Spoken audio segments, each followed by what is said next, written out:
Friends, आत्तापर्यंत exercise 2 मधील 20 पर्यंतचे प्रॉब्लेम्स कंप्लीट केलेले आहेत.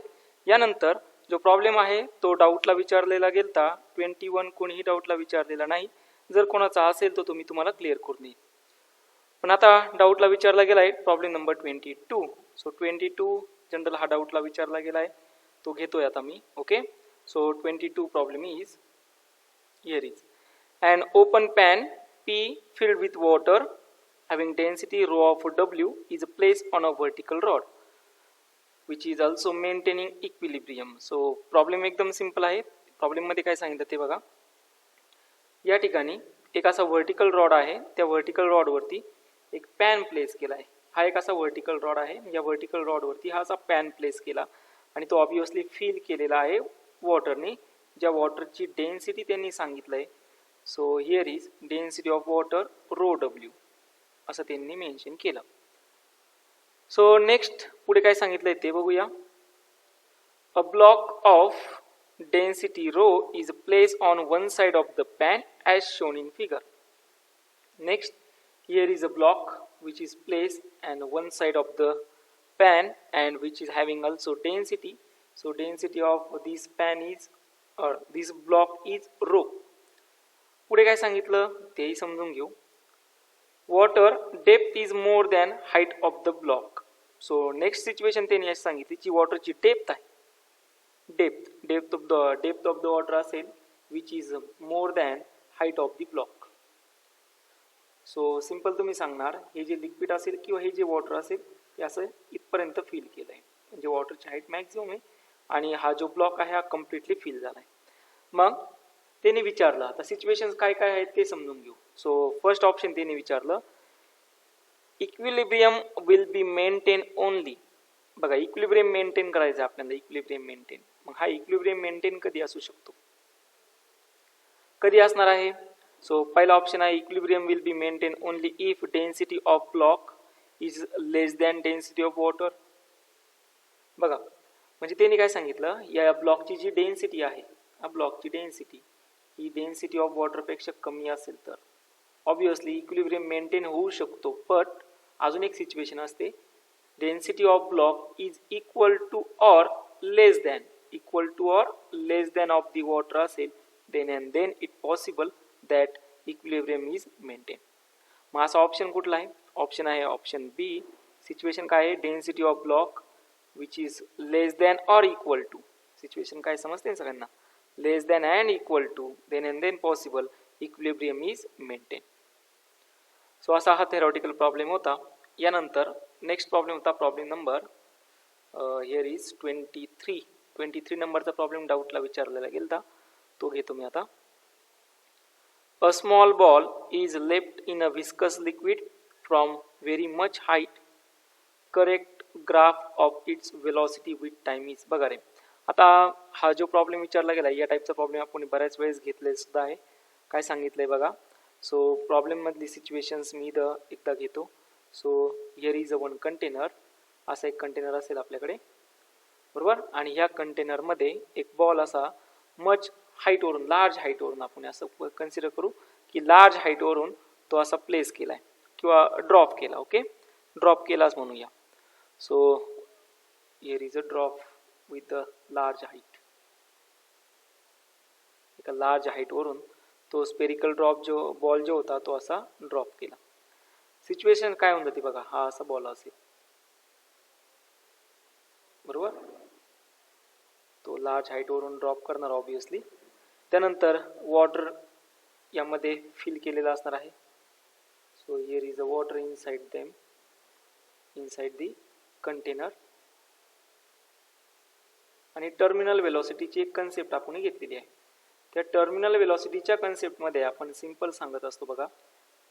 ब्लॉकची ज्यावेळेस कुठलाही ब्लॉक किंवा स्पेरिकल बॉल हा लार्ज हाईटवरून वॉटरमध्ये ज्यावेळेस इमर्स होणार आहे त्यावेळेसच्या सिच्युएशनमध्ये इथून इथपर्यंत येण्यासाठी त्याला जी वेलॉसिटी असेल असणार ती वेलॉसिटी आहे √2gh एवढी वेलॉसिटी त्याच्यावरली असेल. But situation is what is actual situation whenever it go deep inside the water. Actual situation ही आहे मग काय होणार आहे, ज्यावेळेस हा जसं खाली जात जाईल तसं याचा ॲक्सिलरेशन 0 होत जाणार आहे, डिॲक्सिलरेट होत जाईल आणि एका पर्टिक्युलर पॉईंट नंतर तो एका व्हेलॉसिटीनं मूव्ह होणार आहे आणि त्या ज्या व्हेलॉसिटीला म्हणतो आपण ती व्हेलॉसिटी असते टर्मिनल व्हेलॉसिटी. थोडक्यात काय झालं तर ॲक्सिलरेशन कमी होत गेलं, ॲक्सिलरेशन 0 होत गेलं म्हणजे याची व्हेलॉसिटी ऑब्विसली कमी व्हायला सुरुवात होणार आहे आणि एका पॉईंट नंतर ती व्हेलॉसिटी कॉन्स्टंट असेल. मग असा ग्राफ कोणचा आहे, पॉईंट बी येतोय का, नाही. पॉईंट ए येतोय का, नाही. आता पॉईंट सी आणि डी बघूया. पॉईंट डी काय सांगतोय तर त्याची व्हेलॉसिटी रॅपिडली डिक्रीज झाली, बघा या ठिकाणी एकदम रॅपिडली डिक्रीज झाली आणि त्याच्यानंतर तो कॉन्स्टंट व्हेलॉसिटीनं मूव्ह होतोय. पण ॲक्च्युली तसं होत नाही. तर काय होतं, तो बॉल जो आहे ॲक्च्युअल त्याला त्याची व्हेलॉसिटी जागीच कमी होत नाही किंवा लगेच कमी होत नाही, त्याची व्हेलॉसिटी स्टेडीली कमी होत जाते आणि त्यानंतर तो एक कॉन्स्टंट व्हेलॉसिटी घेतो. त्याची ॲक्सिलरेशन ऑब्विसली डिक्रीज होत जातं म्हणजे तो एक स्टेडी व्हेलॉसिटी घेतो आणि त्यानंतर तो एका त्याच व्हेलॉसिटीनं मूव्ह होत असतो. मग म्हणजे ऑप्शन डी सुद्धा येत नाही कारण की त्यांनी काय सांगितलंय, व्हेलॉसिटी रॅपिड डिक्रीज सांगितलंय. पण ॲक्च्युअली तसं होत नाही.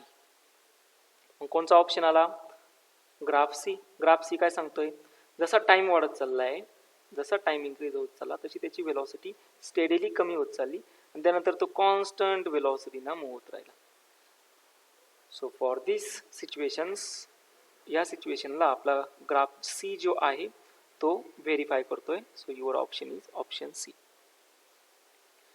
ओके.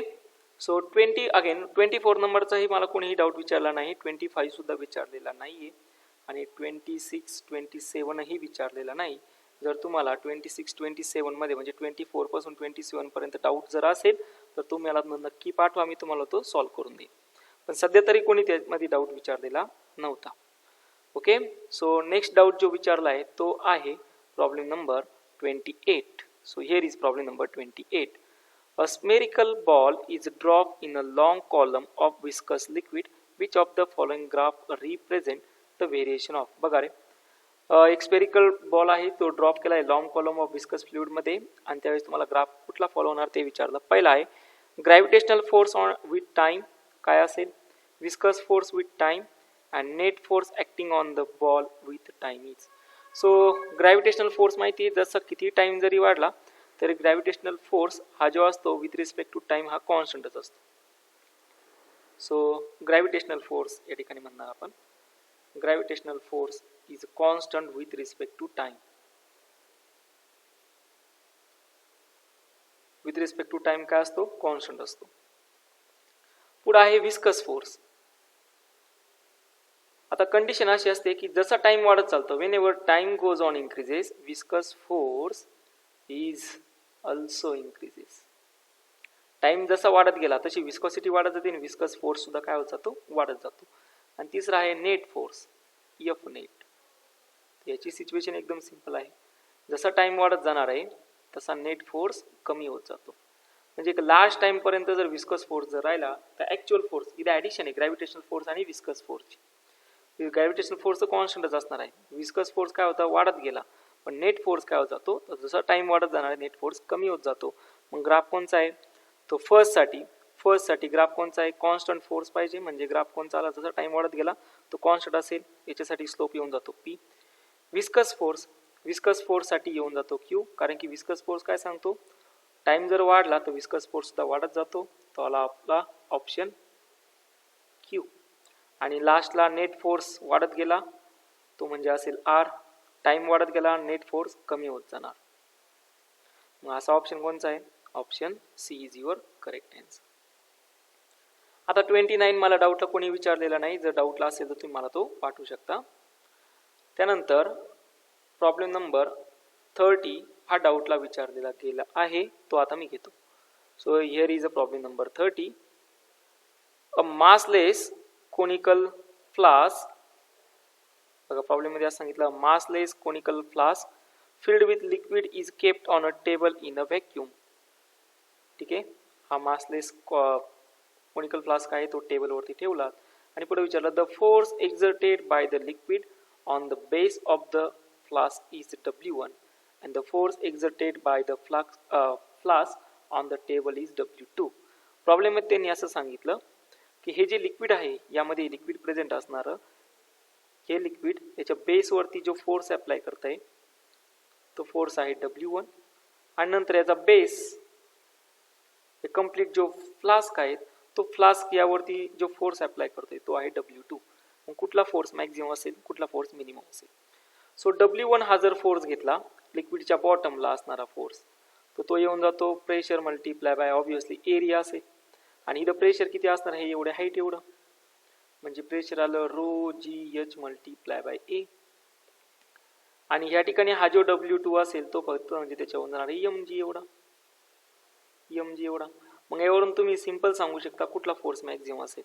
बघा हाईट वाढली तर फोर्स वाढणार आहे म्हणून तुम्ही सिंपल सांगणार W1 is much greater than W2 कारण की तुम्ही कुठेही पॉइंटला जरी गेले कुठल्याही पॉइंटला जा त्या ठिकाणी acceleration due to gravity value काय असेल सेमच असणार आहे.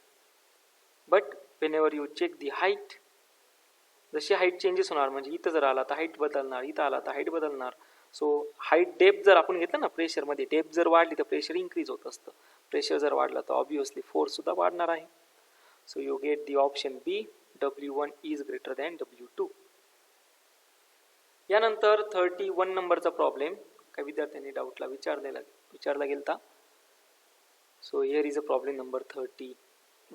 The vessel shown in the figure has two sections of area cross section A1 and A2. A liquid of density rho fills both the sections up to a height h in each. Neglect the atmospheric pressure. He diagram तुमच्या समोर दिलेली आहे. दोन areas आहे A1 आणि A2 एवढे. या ठिकाणी हे दोन एरिया आहे A1 आणि हा एरिया आहे A2. हाईट दिलेली आहे h आणि h एवढी. मग पहिल्यांदा विचारलं pressure at the base of the vessel is. Pressure at the base of the vessel किती असणार आहे.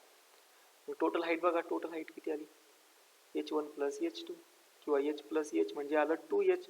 सो प्रेशर येऊन जातं ρg मल्टिप्लाय बाय 2h एवढं प्रेशर असेल याच्याला. आला पहिला option. Force is equal to असतो प्रेशर मल्टिप्लाय बाय एरिया म्हणजे 2g rho into h multiply by A. त्याने विचारलं force exerted by the liquid at the base of the vessel. Area कोणचा आहे बेस ऑफ द वेसल म्हणजे area किती असणार आहे A2 एवढा. सो आपला हाही ऑप्शन करेक्ट होऊन जातो. ऑप्शन ए करेक्ट आला ऑप्शन बी करेक्ट आला. Weight of the liquid is less than obviously weight म्हणजे काय असेल mg आणि mg आता वरच्या प्रॉब्लेम घेतला ना त्यानुसार mg always less than 2h base pressure बेसने अप्लाय केलेल्या फोर्सपेक्षा वेटचा फोर्स त्याने अप्लाय त्याचं वेट जे असेल ते वेट ऑब्विसली कमी असणार आहे. सो ऑप्शन सी सुद्धा करेक्ट. आणि last the wall of the vessel at the level x exert the downward force h rho g. Obviously इथं काय असणार आहे वॉल ऑफ द वेसल्स म्हणजे ॲट डिस्टन्स x म्हणजे या ठिकाणी. मग या ठिकाणी एक एरिया आला आणि या ठिकाणी एक एरिया आला. इथला एरिया आहे A1 आणि इथला एरिया आहे A2. सो ऑब्विसली जो फोर्स एक्झर्ट होणार आहे तो असेल ρGH मल्टिप्लाय बाय बरोबर ना किती होऊन जातो एरिया 2 मायनस एरिया 1 एवढा फोर्स त्या जी वॉल आहे ना एक्स ही वॉल यावरती एवढा फोर्स एक्झर्ट झालेला असेल आणि ऑब्विसली तो फोर्स कसा असणार आहे डाऊनवर्ड असणार आहे. त्यामुळे आपला ऑप्शन येऊन जातो ऑप्शन डी. सो 31 चे सर्व ऑप्शन काय असतात करेक्ट असतात. यानंतर 32, 33 आणि 34 यामध्ये कोणीही मला डाऊट विचारलेला नाही. ओके सो या ठिकाणी जर तुम्हाला 32 आता जेवढे काही प्रॉब्लेम झाले त्याच्या व्यतिरिक्त एक्सरसाइज 2 मध्ये जर काही डाऊट असेल तर तुम्ही ऑब्वियस नक्की मला सेंड करा. त्याचे डाऊट्स मी तुम्हाला पर्सनली सेंड करेल किंवा त्याच्यावरती एक लेक्चर सुद्धा आपण घेऊ शकतो. आता एक्सरसाइज 3 हा मी तुम्हाला कंप्लीट करायला सांगितलं आहे. IITच्या विद्यार्थ्यांनी अजूनही एक्सरसाइज 3 काही विद्यार्थ्यांनी कंप्लीट केलेला नाहीये. तुम्ही आजच्या आज मला याचे होमवर्क्स पाठवा रात्री 10 वाजेपर्यंत म्हणजे मला उद्या त्याच्यावरती एक लेक्चर घ्यायला. जर नसेल तर मग मला विद्यार्थ्यांचे नाव ग्रुपवर टाकता येते. ओके सो आता यानंतर आपण टेस्ट आपली जी क्वेश्चन पेपर झाली ते क्वेश्चन पेपरला डिस्कस करायला घेऊया. त्याचे जे डाऊट्स आहे ते डाऊट्स सुद्धा आता कंप्लीट करू.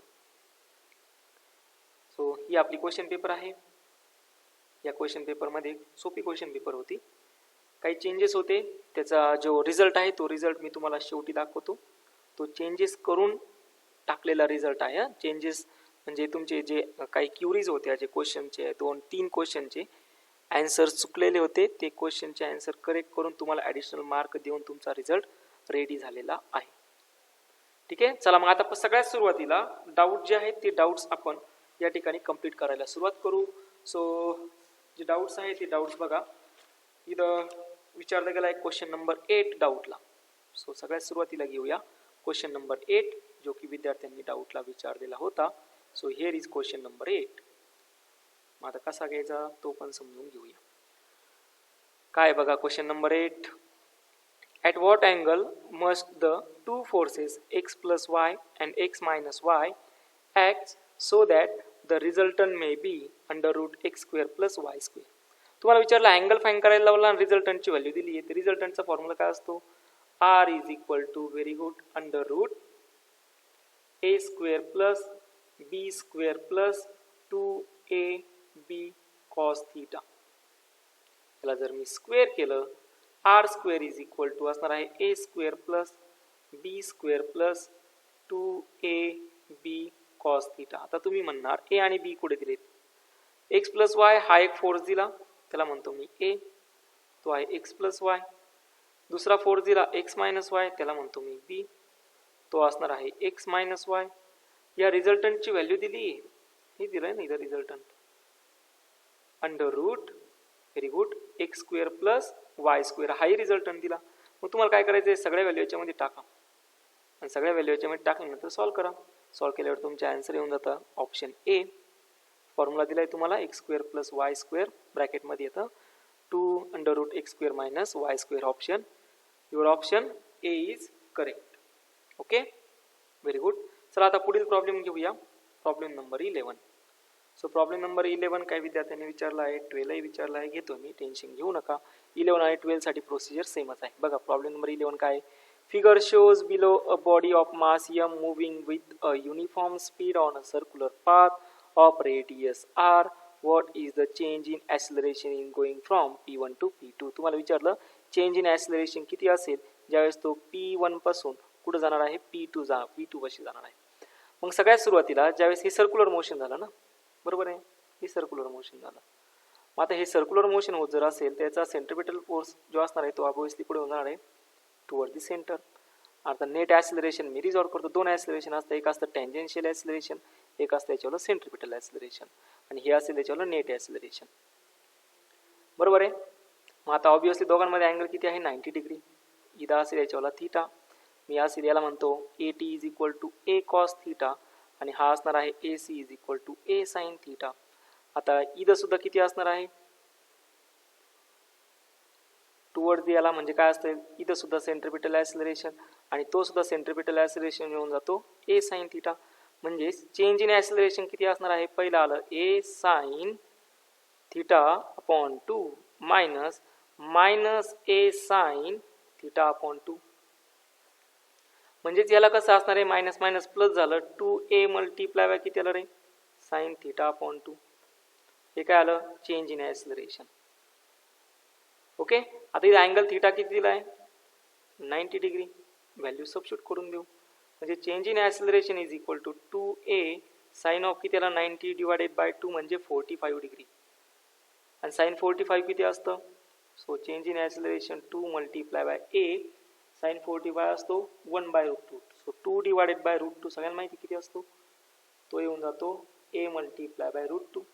आता सेंट्रिपिटल फोर्स किती असतो? F is equal to mv square upon r. Capital R म्हणतो मी त्याला. फोर्स म्हणजे mass multiply by acceleration is equal to mv square upon r.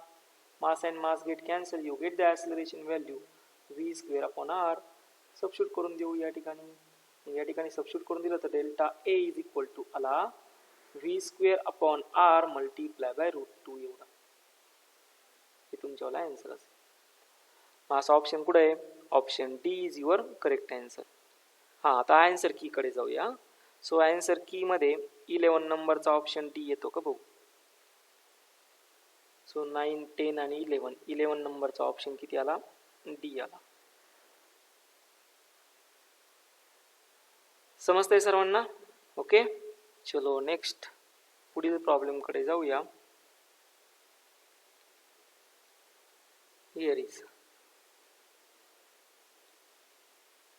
Here is a problem number 12. Problem number 12 बघा. Same 11 number सारखा solve करायचा आहे. A particle is moving on a circular path of radius r with uniform velocity v.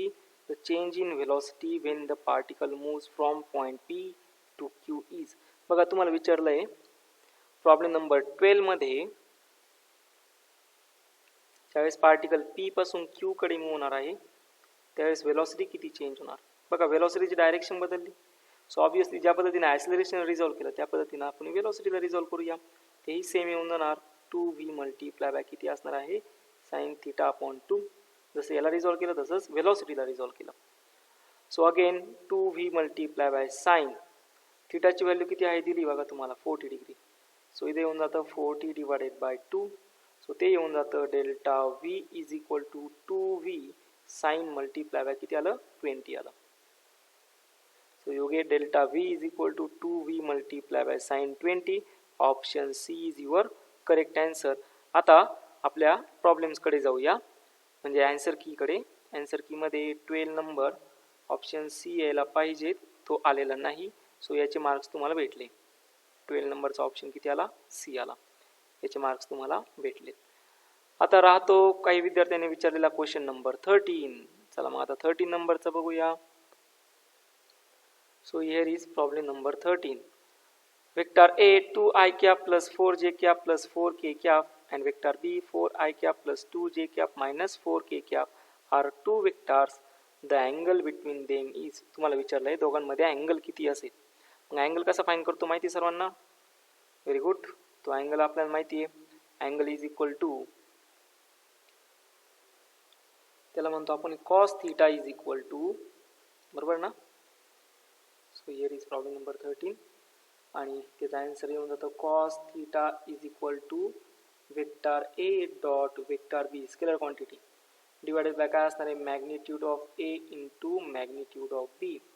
मग A value मी टाकून देतो बघा. A value किती आहे 2i cap plus 4j cap plus 4k cap dot product with 4i cap plus 2j cap minus 4k cap divided by असणार आहे मी इथं घेताना मॅग्निट्यूड ऑफ ए म्हणजे अंडर रूट 4 प्लस 16 प्लस 16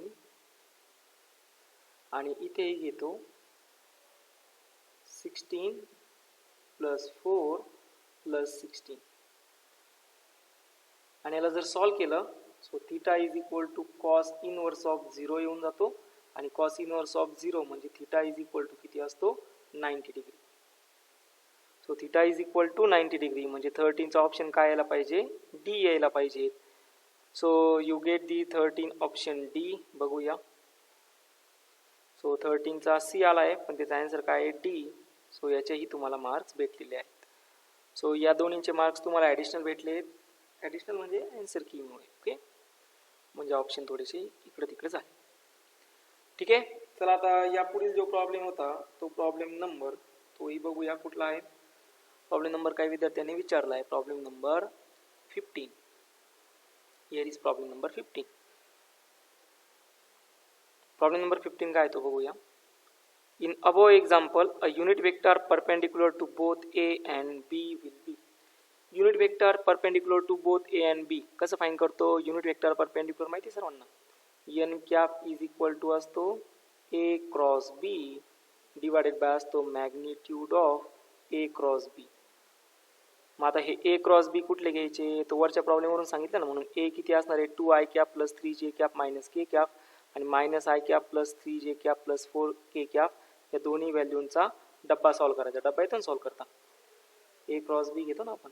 ए क्रॉस बी हे झालं आहे आपल्याला. इथं असणार आहे आय जे आणि के. इथं असेल 2a घेतला 2 3 मायनस 1. इथं असणार आहे मायनस 1 3 आणि 4 आणि याचं क्रॉस मल्टिप्लाय करून सॉल्व करा आणि हे सॉल्व केल्यानंतर तुम्हाला भेटेल एकदा येणार आहे. युनिट वेक्टर दोन्ही येतात म्हणजे unit vector N cap is equal to असेल plus or minus 1/√3 I cap minus J cap plus K cap. कसं समजायचं आहे बघा. परपेंडिक्युलर आहे ना हे घेतो मी. मग इथं असेल एक्स, इथं असणार आहे वाय आणि इथं असेल झेड. मग याचा युनिट वेक्टर जो असेल तो आयदर प्लस डायरेक्शनला सुद्धा असू शकतो आणि मायनस डायरेक्शनला सुद्धा असू शकतो. Because of that we take a unit vector plus or minus something. म्हणजे आपला ऑप्शन कुठला असेल? Option both. कोणचा? ए अँड बी. ए आणि बी. सो 15चा आन्सर येऊन जातं सी. आणि यामध्ये कुठेही चेंजेस नाही आहे. 15चा ऑप्शन आलं का सी? चेक करू शकता. तुम्ही सारखे म्हणत असता की याचं हे चुकलंय त्याचं ते चुकलंय. काही ऑप्शन असतं पण बाकीचे तर करेक्ट असतं. ओके. सो 15चा किती आला? सी आला. ठीक आहे. चला यानंतर पुढील जो प्रॉब्लेम विचारला गेला तो प्रॉब्लेम नंबर 20. आता हा problem number 20. Which of the following is not true. तुम्हाला विचारलंय नॉट ट्रू. आता हे मला मान्य आहे की तुम्हाला क्वेश्चन पेपरमध्ये म्हणजे क्वेश्चन ज्यावेळेस तुम्ही टेस्ट दिली त्यावेळेस त्याची साईज खूप कमी होती. ओके. सो ठीक आहे. पुढच्या एक्झामपासून तुम्हाला असं काही होणार नाही याची गॅरंटी मी तुम्हाला देतो. नेक्स्ट एक्झामपासून तुम्हाला जी साईज असेल क्वेश्चनची ती साईज जरा वाढून देण्यात येईल. ठीक आहे. ओके. चला. If vector A is equal to 3i cap plus 4j cap and vector B is equal to 6i cap plus 8j cap where A and B are the magnitudes of vector A and vector B. मग आता याला जर solve केलं magnitude of vector ए म्हणजे चला प्रत्येक option check करत चालू. मग हे दोघांचा क्रॉस प्रॉडक्ट घेतला. जर या दोघांचा क्रॉस प्रॉडक्ट घेतला तो 0 येऊन जातो. कसा रे? I cross I 0, I cross J K, जे क्रॉस आय 0 आणि जे क्रॉस जे 0. सो पूर्ण ऑप्शन काय येऊन जातं? 0. त्याच्यानंतर ए डिवायडेड बाय बी. हाही ऑप्शन करेक्ट आहे, हाही ऑप्शन करेक्ट आहे. आणि मॅग्निट्यूड ऑफ ए म्हणजे 9 + 16 येऊन जातो रूट ऑफ 25. रूट ऑफ 25 म्हणजे 5 असतो. म्हणजे ऑप्शन ए ही करेक्ट आहे, ऑप्शन बी ही करेक्ट आहे, ऑप्शन सी ही करेक्ट आहे. पण तुम्हाला विचारलंय विच इज नॉट ट्रू. कोणचं ट्रू नसेल? तर option C is not true. आणि हे तुमच्यावाला ॲक्च्युअल आन्सर असणार आहे. This is your answer. So 20चा ऑप्शन येऊन जातो ऑप्शन सी. बघा या ठिकाणी 20चा ऑप्शन किती आला? Option C. सो याचेही मार्क्स तुम्हाला भेटले. म्हणजे मागच्या वेळेस 12 तर याही वेळेस 12 मार्क्स ॲड झाले. खुश? नक्की ना? चला 21 नंबरचा प्रॉब्लेम घेऊया. डाऊटला विचारला काय विद्यार्थ्यांनी? The area of the triangle form by 2i cap plus j cap minus K cap आणि i cap plus j cap plus K cap. Area of the triangle येतो ना तुम्हाला फाईन करा. एरिया ऑफ द ट्रायंगल कसा find केला जातो रे? माहिती तुम्हाला? Area of the triangle, area of triangle half of cross product of A cross b, magnitude of A cross बी. मग काय करायचं तुम्हाला? काय नाही, एक डब्बा सॉल्व्ह करायचा फक्त असा. मॅग्निट्यूड घ्यायची त्याच्यावाली. व्हॅल्यू टाका. इथं असणार आहे आय, इथं असणार आहे जे आणि इथं असणार आहे k. Vector i, vector a दिलाय 2, वेक्टर ए किती? 2i cap plus j cap minus के कॅप. आणि वेक्टर बी किती आहे? बघा vector b i cap plus j cap plus K cap. Value टाकून देऊ 2 1 - 1 1 1 1. आणि याला सॉल्व्ह करा. याला सॉल्व्ह केल्यानंतर तुमच्याला ते त्याची मॅग्निट्यूड घ्यायची ए क्रॉस बी आणि त्याची मॅग्निट्यूड येऊन जाते रूट ऑफ 14. बरोबर. आणि आन्सर असणार आहे तुम्हाला ट्रायंगलमध्ये इथं व्हॅल्यू टाकून द्या म्हणजे 1/2 × root of 14. So you get option D is your correct answer. Square युनिटमध्ये एरिया फाईन करतोय. सो 21चा डी, 21 डी आहे का? आहे ना 21 डी. ओके. चला या पुढील प्रॉब्लेम आहे. सो यानंतरचा जो प्रॉब्लेम विचारला गेला तो होता प्रॉब्लेम नंबर 21 झाला. आता 22 घेऊया. So here is a problem 22. Two trains along the same straight rails moving with constant speed 60 km/h and 30 km/h respectively towards each other. If time t is equal to 0, the distance between them is 90 km. The time when they collide is. Problem एकदम simple आहे. तुम्हाला time fine करायला लावला. ही एक train आहे, ही एक train आहे. याला म्हणतो मी ट्रेन 1. याचं स्पीड जे आहे ना, स्पीड ते दिलंय बघा 60 km/h. आणि एक दुसरी ट्रेन आहे, याला म्हणतो मी ट्रेन 2. आणि याचं स्पीड आहे 30 किलोमीटर पर आवर आणि सध्या time t is equal to 0 असताना दोघांमधलं डिस्टन्स आहे 90 किलोमीटर आणि विचारलं at what time they it will be collide. So पहिल्यांदा रिलेटिव्ह वेलॉसिटी तर फाईन करून घेऊ. रिलेटिव्ह वेलॉसिटी कशी फाईन करतो? v1 minus v2. v1 किती आहे 60 मायनस v2 किती आहे 30, पण डायरेक्शन काय आहे अपोजिट म्हणून किती आलं -30. सो 60 आणि मायनस मायनस प्लस म्हणजे किती आलं 90 किलोमीटर पर आवर. हे काय आलं रे? v रिलेटिव्ह वेलॉसिटी आली. आणि स्पीड आता डिस्टन्स रिलेटिव्ह डिस्टन्स किती आहे 90 किलोमीटर. सो यस रिलेटिव्ह म्हणजे डिस्टन्स रिलेटिव्ह आलं 90 किलोमीटर. मग टाइम कसं फाईन करणार? Speed upon distance upon velocity. याला म्हणतो मी डिस्टन्स, याला एक्स घेतो म्हणजे कन्फ्युजन होणार नाही. सो एक्स अपॉन वेलॉसिटी किंवा स्पीड किती आलं ते 1 आवर. सो किती वेळेनंतर ते कोलाइड होतील? 1 तासानंतर. Option a 22 first. सो 22चा ऑप्शन या ठिकाणी आला आहे ऑप्शन ए. ठीक आहे. चला आता 22 झाला. 23 डाऊटला विचारला गेलता. So here is problem number 23. A steamboat goes across a lake with comebacks. First, on a quiet day when the water is still, and second आहे quiet day म्हणजे एकदम शांत दिवस आपण त्याला म्हणू. आणि दुसरा आहे ऑन अ रफ डे. आता रफ डे म्हणजे काय असेल? त्या दिवशी वारं वादळ चालू असेल त्यावेळेस. when there is a uniform air current so as to help the journey onwards and to impede the journey back. ज्यावेळेस आता हे सिच्युएशन काय आहे ते तुम्हाला सांगतो बघा. रिव्हरची लेंथ आहे पहिल्यांदा. समजा रिव्हरची ब्रीडथ असेल काहीतरी, फॉर एक्झाम्पल ही अशी रिव्हर असेल आणि ह्या रिव्हरची ही ब्रीडथ असेल आणि ही ब्रीडथ मी असं कन्सिडर करतो की यल एवढी त्याच्यावरली ब्रीडथ आहे. आणि ही बोट असेल फॉर एक्झाम्पल. ही बोट या एंडपासून या एंडपर्यंत जाते, बरोबर? ठीक आहे. किंवा असं कन्सिडर करूया, रिव्हर इकडं नाही जाणार ना, सॉरी बोट थोडंसं चुकलं आपल्याला. काय चुकलं तर त्याला एका बँकपासून दुसऱ्या बँकपर्यंत जायचं आहे का रिव्हर बँकपासून दुसऱ्या रिव्हर बँकपर्यंत जायचं. एका कठडापासून दुसऱ्या कठडापर्यंत जाणं म्हणतो ना त्याला आपण, ती सिच्युएशन आहे. मग आता दिस इज द लेंथ और this is the breadth of the river. त्यानंतर ही बोट इथून निघाली आणि इथपर्यंत पोहोचली. आज इथं फर्स्ट डे घेतो, तो डे आहे क्वाईट डे. क्वाईट डे म्हणजे velocity of air is equal to 0.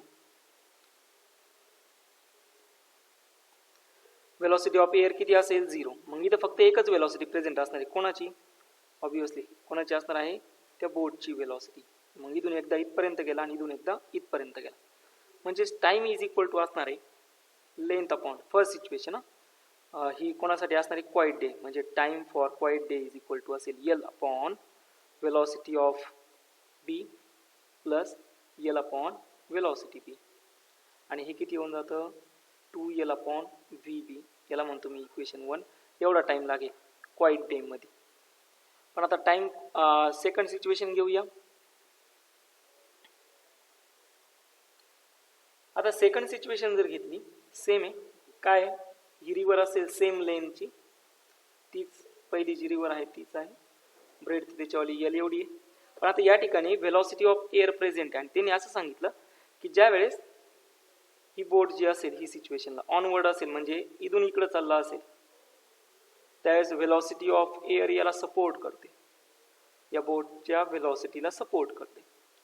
आणि ज्या वेळेस बोट इथून इथं येत असेल वेलॉसिटी ऑफ एअर ते इकडे आहे ना, ज्यावेळेस इथून इकडे येणार ती वेलॉसिटी ऑफ एअर त्याला अपोज करणार. म्हणजे आता या दोन्ही वेलॉसिटीमध्ये चेंजेस झाले. मग टाइम फॉर फर्स्ट टाइम घेतो मी. फर्स्ट टाइम किती असणार आहे? L divided by velocity of boat plus velocity of air. आणि सेकंड टाइम किती असेल? ज्यावेळेस तो it goes onwards, journey to help onwards and impede. तो ज्यावेळेस पुढे जाणार आहे त्यावेळेस आला इक्वेशन फर्स्ट. नेक्स्ट ज्यावेळेस तो परत त्याच्या मेन पोझिशन देणार आहे त्यावेळेस असेल velocity of boat minus velocity of air. हे झालं equation second. Time for rough day किती असेल? मग ॲडिशन दोघांची, आणि ती ॲडिशन जर केली तर ती येऊन जाते 2l divided by velocity of boat 1 minus हे जमेल ना तुम्हाला velocity of air divided by velocity of boat bracket square. आणि हे इक्वेशन 1 वरून आपल्याला भेटतं. याला म्हणतो मी इक्वेशन 1 स्टार आणि याला म्हणतो इक्वेशन 2 स्टार. त्याच्यानंतर 2L upon VB 2L upon VB हे आपल्या क्वाईट डे मधले रिलेशन आहे. म्हणजे time for rough day is equal to time for quiet day divided by असणार आहे 1 minus velocity of air divided by velocity of boat bracket square.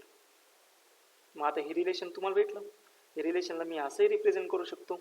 कशा पद्धतीने बघा आता लक्ष द्या इकडं. TR divided by TQ is equal to 1 upon 1 minus VA upon VB bracket square. मग यावरून तुम्ही सिंपल सांगू शकता TR कधी वाढू शकतो ज्यावेळेस डिनॉमिनेटर कमी होणार त्यावेळेस. मग इथं velocity of air velocity of boat पेक्षा कमी झालं, ही व्हॅल्यू कमी झाली तर ऑब्विसली ही टोटल व्हॅल्यू कमी होऊन जाणार आहे. ही टोटल व्हॅल्यू कमी झाली तर टाइम काय होणार आहे वाढणार आहे. मग ज्यावेळेस ती बोट टर्न घेते त्यावेळेस वेलोसिटी ऑफ एअर त्याची वेलोसिटी कमी करते, बोटची वेलोसिटी कमी करते. मग बोटची वेलोसिटी कमी करते. बोटची वेलोसिटी जर कमी केली तर डिनॉमिनेटरची व्हॅल्यू काय होणार आहे कमी होणार आहे. समजतंय ना. बोटची वेलोसिटी जर कमी केली तर डिनॉमिनेटरची व्हॅल्यू काय होणार आहे कमी होणार आहे. आणि डिनॉमिनेटरची व्हॅल्यू जर कमी झाली तर टाइम फॉर रफ डे काय होणार आहे वाढणार आहे. आणि कशापेक्षा तो जास्त होणार आहे क्वाईट डे पेक्षा. म्हणजेच लेस टाइम कशाला लागला क्वाईट डेला. मग तिने तेच विचारलंय. If the speed of launch of the day was same in which case it will be complete the journey in this time. So कुठल्या टाइममध्ये त्याला किंवा त्याची जर्नी कंप्लीट करण्यासाठी वेळ कुठल्या डे मध्ये कमी लागणार आहे. तो येऊन जातो फर्स्ट केसमध्ये. सो जो टाइम कमी असणार आहे तो असेल TQ मध्ये. आणि TQ कुठल्या केसमध्ये केस फर्स्टमध्ये. सो ऑप्शन येऊन जातो केस A 23चा ऑप्शन A पाहिजे. सो या ठिकाणी B आहे त्याचंही करेक्शन तुम्हाला भेटून जाईल. म्हणजे अजून ॲड केलेलं नाही पण ते मी ॲड करायला पुणेकर सरांना सांगतो. Okay. So next question is question number last 24 नंबरचा डाऊटला विचारला गेलता. To a person going eastward in a car with a velocity 25 km/h a train appears to move towards north with velocity 25 by root 3 km/h. Actual velocity of the train तुम्हाला विचारली. मग आता हे तर तुम्हाला माहिती आहे ॲक्च्युअल वेलोसिटी कशी फाइंड करतो म्हणजे रिलेटिव्ह वेलोसिटी. ती अंडर रूट असणार आहे वेलोसिटी ऑफ ऑब्वियसली असेल train square plus velocity of car square. हे तुम्हाला येतं. व्हॅल्यू टाकून द्या म्हणजे 25 by root 3 bracket square plus असणार आहे 25 ब्रॅकेट स्क्वेअर. आणि हा प्रॉब्लेम तुम्हाला बऱ्यापैकी सॉल्व करता येईल. आणि याचं जे आन्सर असेल ते आन्सर तुम्ही मला सांगायचं. त्याचं आन्सर येऊन जातं 25 km/h. This is option A. So अशा पद्धतीने हा पेपर होता. काही चेंजेस होते ते चेंजेस करून फक्त आता इथं 23 नंबर हा 23 नंबरचा जो क्वेश्चन आहे तो फक्त ॲड करायचा राहिला आहे. तो फक्त तेवढं एक करेक्शन करायचं राहिलं आहे. तेवढं करेक्शन सोडून दिलं तर एवढे हे मार्क्स आपल्याकडे आलेले आहेत. सो या आपल्या टेस्टचा टॉपर आहे चत्तर हर्षल. कॉंग्रॅच्युलेशन्स. 86 मार्क्स. हे मागचे 2-3 क्वेश्चन ॲड करू ना. त्यानंतर राणे मयंक खाली आला यावेळेस. पंकज सोनवणे, ऐनार अथर्व, वाबळे आशुतोष, थोरात श्रेयस, कडलक अनिकेत, सिनगर साई बऱ्यापैकी IITचे विद्यार्थी. Very good. कोळपे अपर्णा, डांगे ऋषिकेश, सहाने अजय, बोरनार प्रज्ञा, दुभाडे गणेश, मोरे रोहित, काळे देवेश, गोंदकर आयुष, चौधरी संतोषी, कदम हर्षदा, नेमाडे जुईली, विवेक दगडे, गीते अभिषेक, गाढवे गौरव, लहारे अभिनव, अंश, सार्थक गडगे, शेळके गौरव, भालेराव आदित्य, रहाणे अनिकेत, संकेत जावळे 52, टेकाडे विवेक 52, शिंदे साक्षी, गुडगे दर्शन, इनाम के तेजस, माळवे भक्ती, चव्हाण श्रुती, बोरनार श्याम, चव्हाण श्रेयस, तांबे साईदीप, चव्हाण साईराज, डांगे सिद्धी, कंकराळे सिद्धेश, कोतकर स्नेहल, वाके अक्षय, चव्हाण हर्षवर्धन, मुळे सानिका,